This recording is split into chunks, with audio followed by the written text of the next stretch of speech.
Good evening and welcome. It is the first anniversary of the war on Ukraine, a year in which there has been countless devastation. So many people, thousands have lost their lives on the Ukrainian side and on the Russian side. And a year after it all began, there is still no clarity on when it's going to end. Through this entire process, India has had an important role, firstly with regard to evacuating our citizens from the Ukraine. And now Ukraine increasingly looks upon India as a player which has a real say in Russia. So can India actually going forward have an active role? Remember, India has been balancing our national interest. We have very close relations with Russia. That's not going away. But we also have excellent relations with the Ukraine.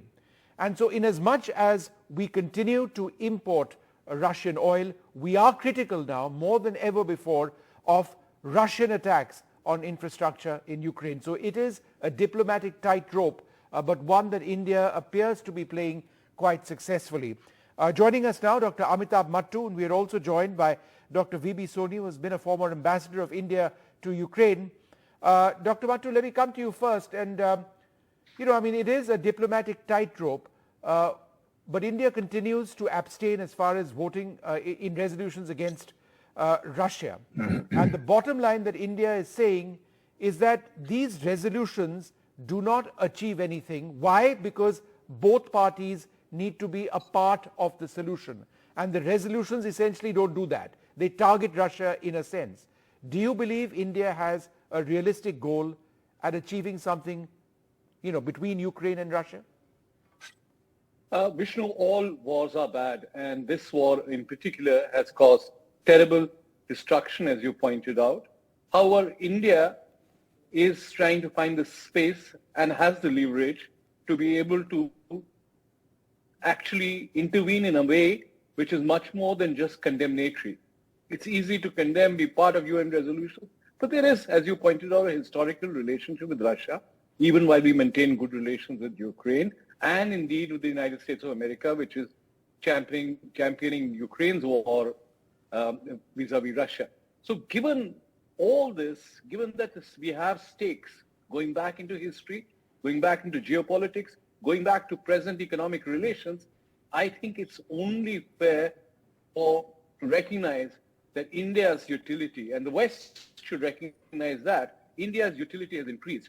I suggested in an article today that perhaps Prime Minister Modi can convene a summit, perhaps on the banks of the Ganges, to bring them together and show them that there is the possibility of carving out a new future. Another aspect of... Sure. Ambassador Soni, another aspect of India's foreign policy over the last 1 year is our decision that, look, national interest comes first. And therefore, in our national interest, we need to import oil. Now, that's been very heavily criticized. But I think what is interesting is just yesterday the German ambassador saying that, who are we to criticize India? If we've got a cheap price for oil, then you've got a cheap price. We have no USP or say in the matter. Very important, because the German chancellor comes to India tomorrow. So is this part of a growing recognition that the West cannot have double standards? As the foreign minister has pointed out, we at one stage used to import, our total oil import, which we'd done with Russia, was less than what Europe imported in a day or two? Oh, let me first of all say that so far as India is concerned, our interests are very clear. We are neither for one side nor the other side. A lot of things are being said in favor of that we should take a lead, and I think we are probably the only country, the only power which has the moral strength to initiate some process. But let me be very clear, we don't want any role for ourselves, but the situation is such that India must come forward, and that is what we are ready for. Now, for having agreed for that kind of a role, we have to see whether both sides are willing to come together and come with an open mind. Unless both sides come with open mind, things will not happen. Howsoever we may try hard, if you put conditionalities, and that makes the life of a person who's trying to mediate all the more difficult. So my issue is that both sides should come together And I think if the conditionalities which are put by the Ukrainian side are also not set aside, difficult for India to play any meaningful role. We are ready, and I think our moral force is something which will definitely go a long way. Dr. Bhattu, I found the explainer today on why we decided not to vote or we abstained, at the UN General Assembly. Stronger language and more criticism by India of Russia as well. For example, international principles and jurisprudence vest responsibility on parties in a conflict to ensure that civilians and civilian infrastructure are not targeted in situations of armed conflict. Respect for territorial integrity, we have spoken about. But do you believe that India's concern, and it's mentioned twice, reports of attacks on civilians and civilian infrastructure are deeply worrying? India trying to tell Russia that, look, we are your friends, we want to work with you, but you can't attack civilians, and we don't accept that at all. So, yeah, absolutely. I think collateral damage. Do you think this is a stronger statement on Russia, this part of it? So it's more nuanced, certainly, and it does demonstrate. Would you say nuanced or more direct, Amitabh? I would suggest more direct. I don't know. I think it's more nuanced because what you have also kept is channels of communication open between Prime Minister Modi and President Putin, and similarly with Zelensky of Ukraine. But the point is that Europeans and Americans have a very short-sighted memory.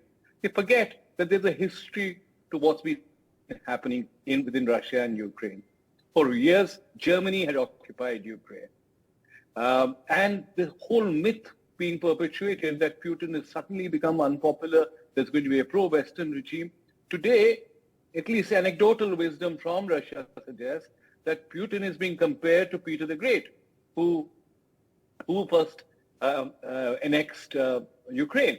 So we need to be extremely careful because, after all, one of the instruments of force, as you understand, Vishnu, is propaganda. Russia doesn't have a propaganda machine which is comparable to the Western propaganda machine.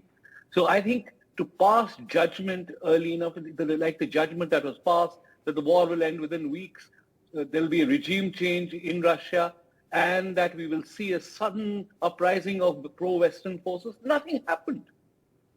Nothing has happened with regard to Russia's objectives in Ukraine. They'd push for regime change. And they'll never get that. That's true. But that's true. But Americans are fighting this war to the last Ukrainian. And why should we be party to every war? All wars are bad. We can have a nuanced situation. Sure. But let's not rally around the Western flag in order to demonstrate that we have some higher order principles which cannot be sacrificed. All right. What I'm going to do, and I'd like to thank you gentlemen very much for being with us.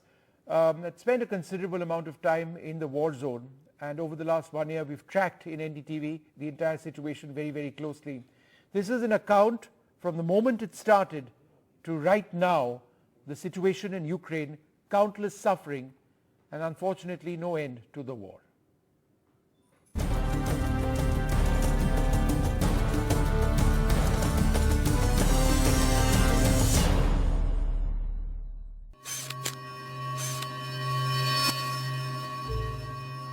For months, the West had detected a massive build-up of Russian forces around the frontier with Ukraine.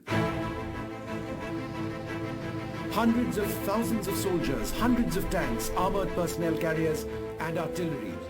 Was this a military exercise, or was it an outrageous planned invasion of Ukraine, a modern, vibrant democracy that was once a part of the Soviet Union, but now increasingly attuned to the West? When Russian tanks did roll across the northern border with Belarus, hours after Vladimir Putin declared a special military operation, the worst fears had come true.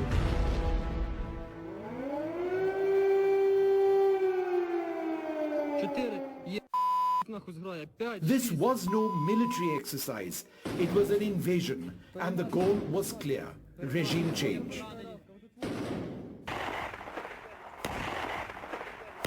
Within hours, Volodymyr Zelensky, the Ukrainian president, had declared martial law, and by the evening he ordered a general mobilization.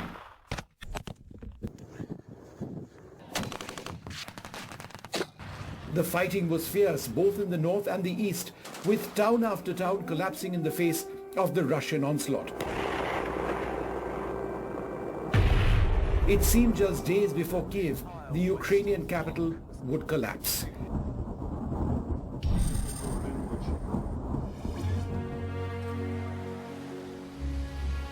Across the country, women and children fled.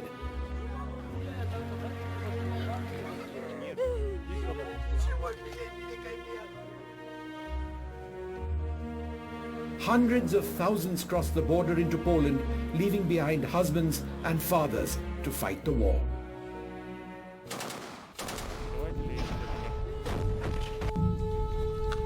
The situation, what you see, is completely different from what actual situation is. हम लोग सारे सूमी में फंसे हुए हैं. हम सब Kharkiv national medical university के बच्चे हैं. It's been 11th day today and there is no help being provided, no arrangement of transports is being done. There's a line behind and we'll be evacuated from here. और हमें नहीं पता कि अगली train में भी हमें घुसने दिया जाएगा या नहीं. Thousands of Indian students were affected. 18,000 at least studied in the country when the war began. They accounted for 24% of the country's international students. Ukraine has an outstanding education system and Indian students flocked here every year. With war raging around them and with nowhere to escape, these students were trapped until the government launched Operation Ganga, a mission to save stranded Indians in Ukraine.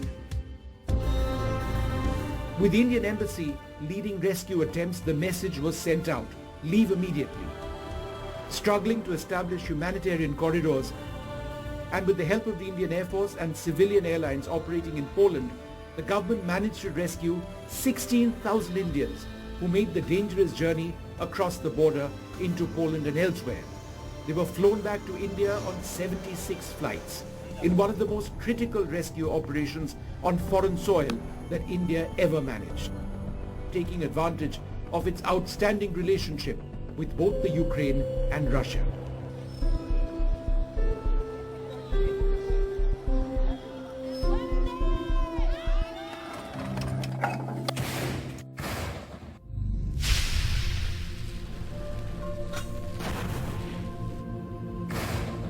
Almost unbelievably though, the Ukrainians fought back. A war that was meant to end in days ended up seeing the Russians being pushed out of the outskirts of Kiev.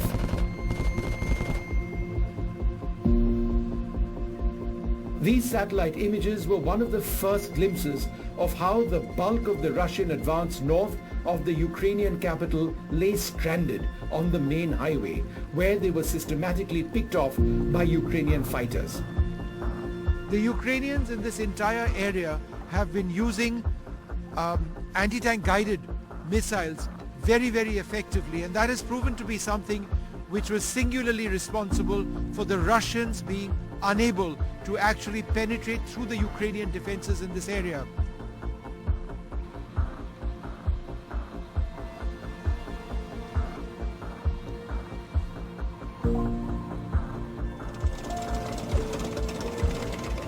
As they withdrew back across the north, the Russians left behind a trail of destruction. Countless civilians killed, villages destroyed, and clear signs of human rights abuses. We saw a lot of this.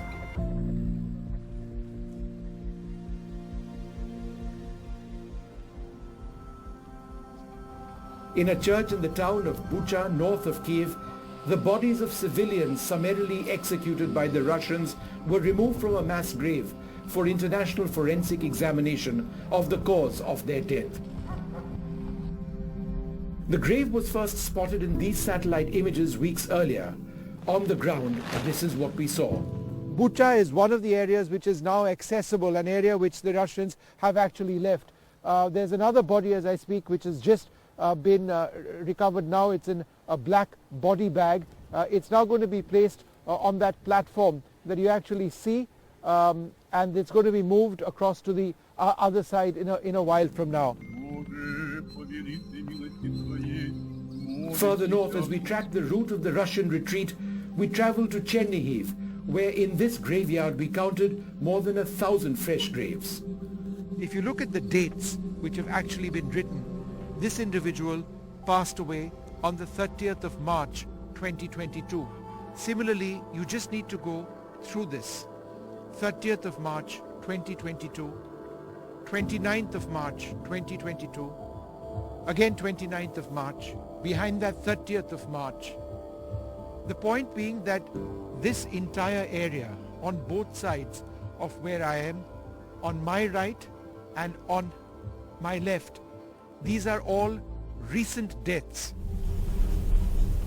We are now just about to enter Borodyanka. This is one of the areas which has been worst hit by the Russian shelling.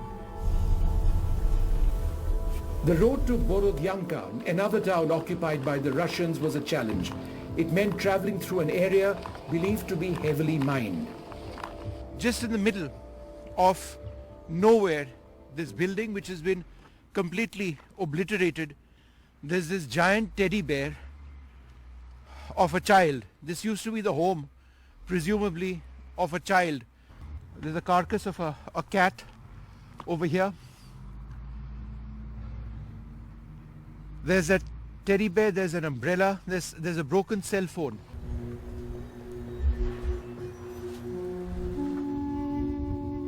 People who had survived the Russian onslaught had these tales of horror. How old is your daughter? 38. So you know of little girls who were raped? А вы знаете You девочек, personally которые... know? Вы знаете кого-нибудь, кого изнасиловали? Мне все равно.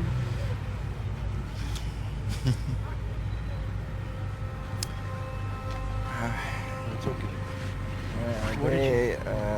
She with her daughter, they searching for something to eat because there's nothing to eat. So she met here near the store one girl. She was a simple girl. So she asking her to move out because the Russian tanks are going. Yeah. She saw that. Yeah. And the girl said to her that she don't care because a few days ago the Russian soldiers took her to their base and many hours do what they want with her, so she don't care. In another part of the town, a kindergarten had been converted into a bunker by Russian soldiers when they occupied this area.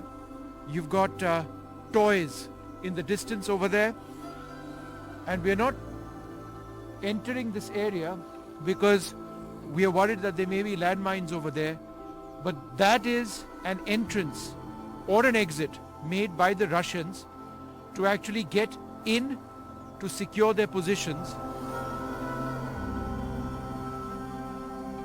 And at this building, which was a municipality, Russian soldiers had made a sniper's nest. As you can see, the Russians have made markings on the wall over here.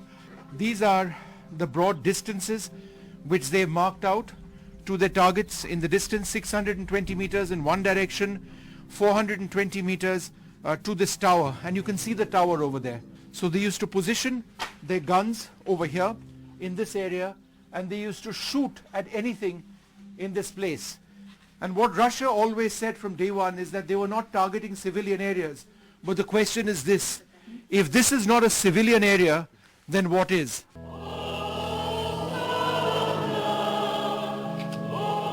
In Kyiv, throughout the crisis, a crisis that continues even a year later, there's been a sense of determination, massive popular support to take on the Russians. There was also a prayer on Easter at this church.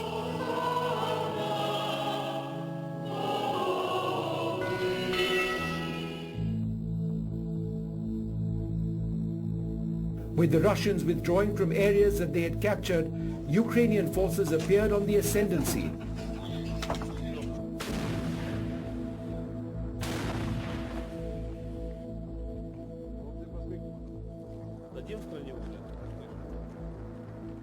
the sinking of the Russian cruiser the Moskva, the most heavily armed warship in the Black Sea, was a sign that no part of the Russian war effort would be left untouched by the Ukrainians as they fought to regain territory. And there were signs that the Ukrainians were willing to hit targets within Russia as well.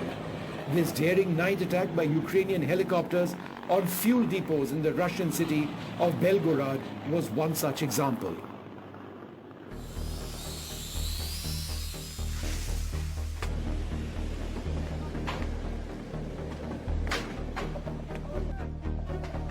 As we traveled south past the vibrant city of Odessa, called the Jewel of the Black Sea, to Mykolaiv to its east, we came close to the front line and could hear the shelling in the distance. Well, I've been hearing these artillery. I don't know if you can hear that also. Let's just play that sound.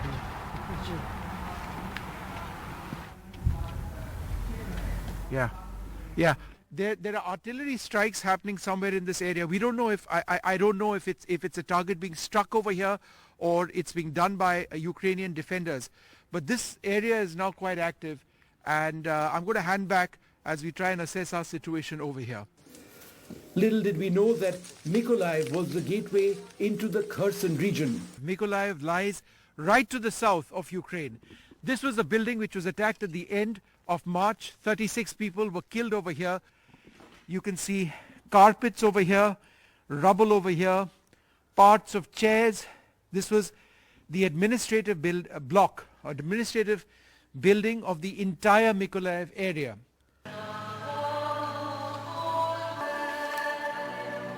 But the losses suffered by Ukraine have been immense. The loss of some of their biggest cities and countless lives on both sides.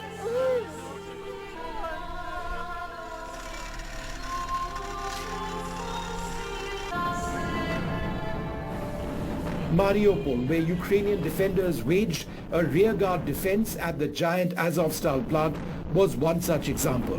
Melitopol, another city, was gone as well.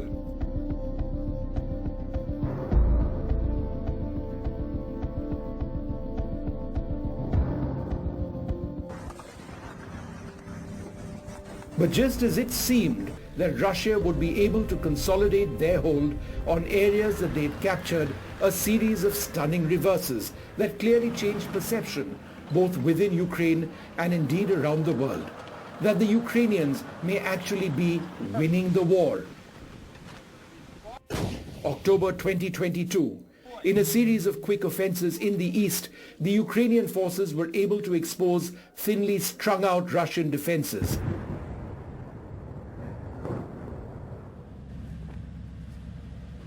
The entire Kharkiv area, which had been captured by the Russians, went back to the Ukraine. Ukrainian soldiers retook the town of Liman, Nizhezalone, Borova among others, ending Russian occupation of the Kharkiv Oblast.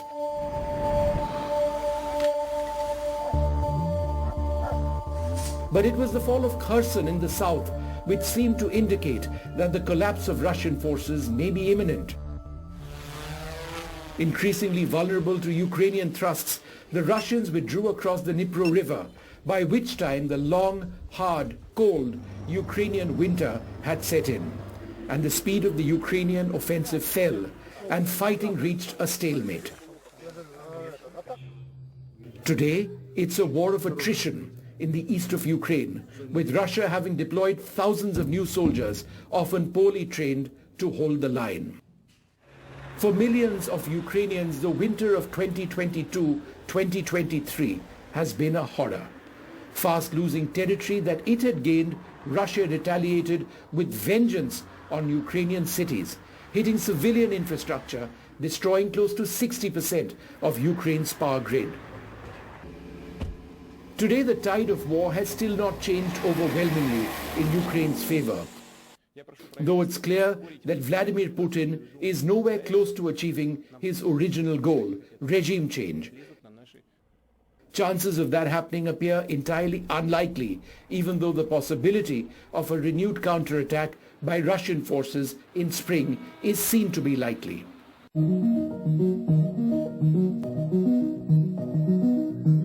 the first anniversary of the war on Ukraine, it's clear that for now, there are no clear victors, none at all.